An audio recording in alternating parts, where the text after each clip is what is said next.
سلام بچه‌ها، میریم واسه پارت 2 سفرمون. پارت 1 اگه دیده باشید که کلی اتفاقات عجیب غریب برامون افتاد، اصلا فکرشو نمی‌کردیم. یکی از عجیب ترین سفرهایی بودش که داشتیم. توی ارتفاعات ماسال گیر افتادیم و اگه ندیدید برید ببینید، خیلی باحال بودش، خیلی تجربه جالبی بودش.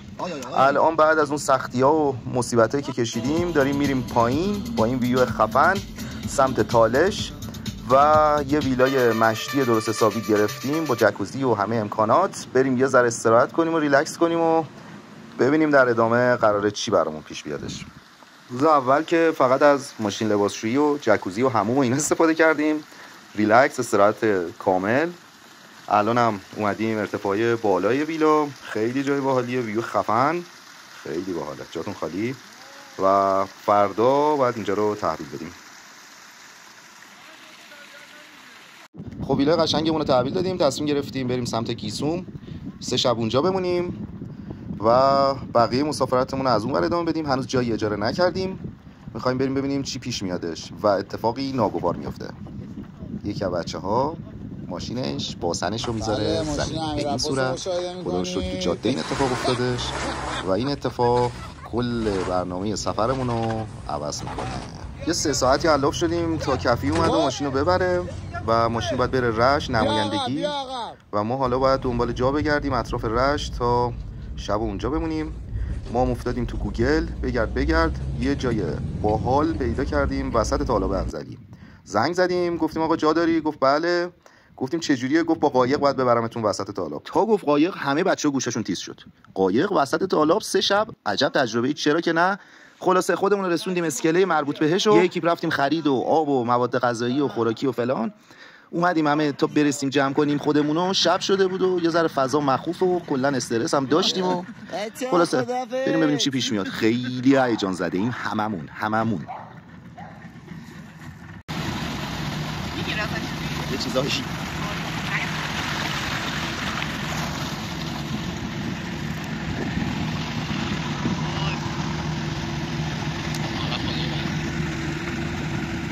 بچه هم دارم بیان. اینجا بچه ها رو پیاده بخواب آخر اینجا ما وسیله داریم. من پیاده کنم سری میرم بالا ماشالله.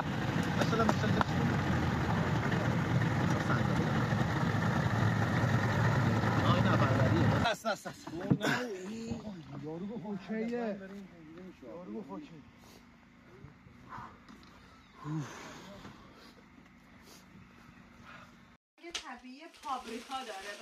خب شب خوابیدیم و استراحت کردیم. اینم از ویو قشنگ روبروی کلبه. ازشون خواستیم که ما رو ببرن تو دشت روبرویی یه ذره پیاده روی بکنیم چون اطرافمون کلا دریا و آبه و نمیشه پیاده روی خاصی کردش.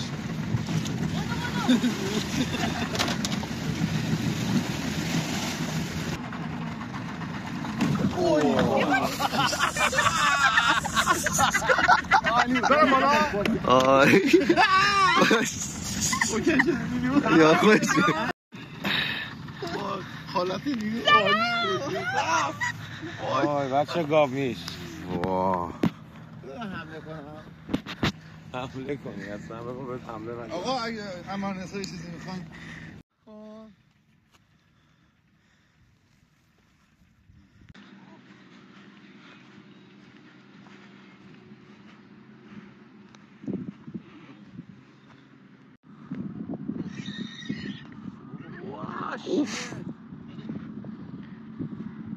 تا نر رو میبینیم که جلب نظر گله با هم دیگه اون زیر دخمشو میگیره میذاره باره با پاتاتا پنه چقماق برنده نحوه رتبه بندی داره دم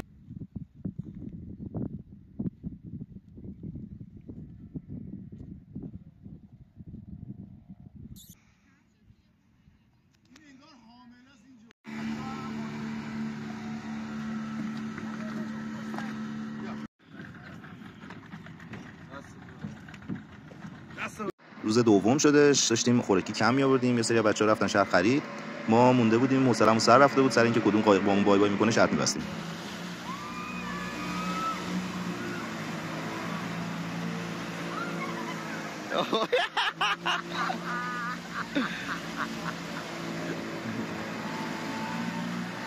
لب به لب قایقا. آره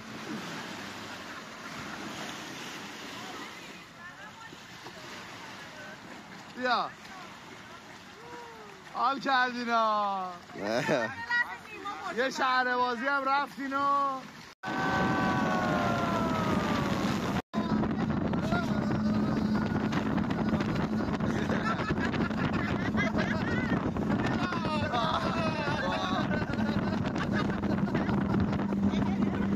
خفن که میاد لبه همینجا. آره بیا بیا اله ببینم چقدر دیقی مردم نمیدونم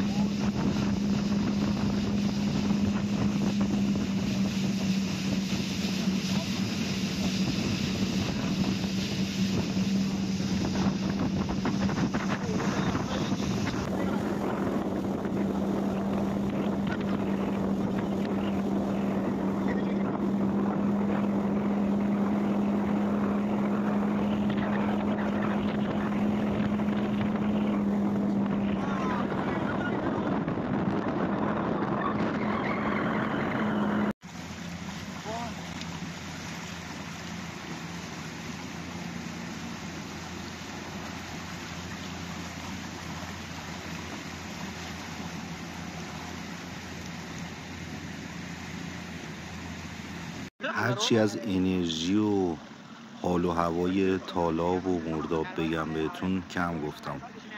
یه فضای خاص عجیب غریبی حکم فرما بود اونجا و یه انرژی خاص عجیب غریبی بودش که هممون درگیرش شده بودیم.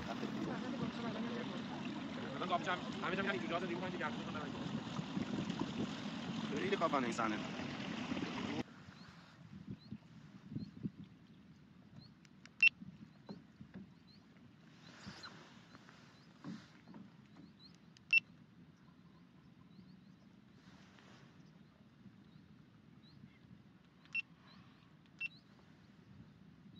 نفس نکش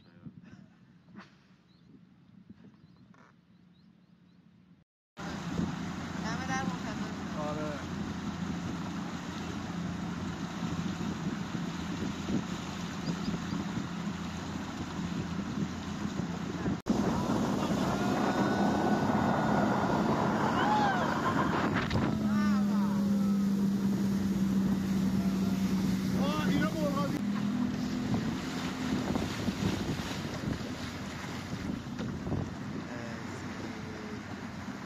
کلبمون خدای خفن ترین کلبه همین واقعا انصافا.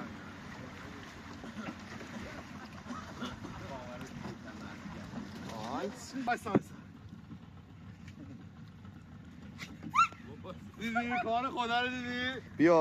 خب شب آخر و شب سوم و یه ذره دلگیره فضا چون قراره بریم، ولی خب با توجه به اینکه نمیشد اینجا حموم کرد و دوش گرفتش بیشتر از اینم واقعا نمیشد موند.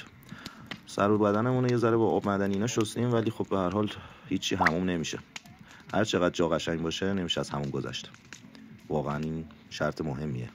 بچه‌ها تجربه 3 شبی که ما تو تالاب بودیم بخوام بهتون بگم آیا پیشنهاد میدم یا نه؟ بله به شدت پیشنهاد میدم بهتون. یه تجربه فوق العاده خاص و شاید تکرار نشدنی باشه برامون. اینکه چه زمانی بیایید خیلی مهمه، چون خب فضای اینجا فضاییه که اگه توی زمانی بیایید که پشه و مگس و اینا زیاد هستش مطمئنا اذیت میشید. این تایمی که ما اینجا بودیم خدا رو شکر هنوز پشه مگس ها راه نیفتاده بودن، هوا یه ذره خنک بودش، تو تایم خنکش اومدیم و حالشو بردیم. و اگه بخوام بهتون بگم که چه تایمی به نظرم مناسب تره، همین فروردین اردیبهشت بهترین زمانشه قبل از اینکه هوا خیلی گرم بشه. و از اون ورم میتونید قبل از زمستون و حتی دی بیایید و لذتشو ببرید. این تجربه‌ایه که هر کس باید حتما یه بار انجام بده. صاحب کلبه هم آدم خوب و پایه‌ای بودش، توی اتاقکی تقریبا نزدیک همین کلبه خودش شبا رو می‌گذروند و با توجه به اینکه ما هم سر صدامون زیاد و یه ذره نسبتا میشه گفت اذیت کن هستیم مشکلی باش نداشتیم. خودش هم گفته که به زودی قراره آب تصفیه و اینا داشته باشه. به ما که خیلی خوش گذشت. اطلاع تماسشو براتون میذارم، اگه دوست داشتید شما هم از این تجربه لذت ببرید. لایک و سابسکرایب یادتون نره.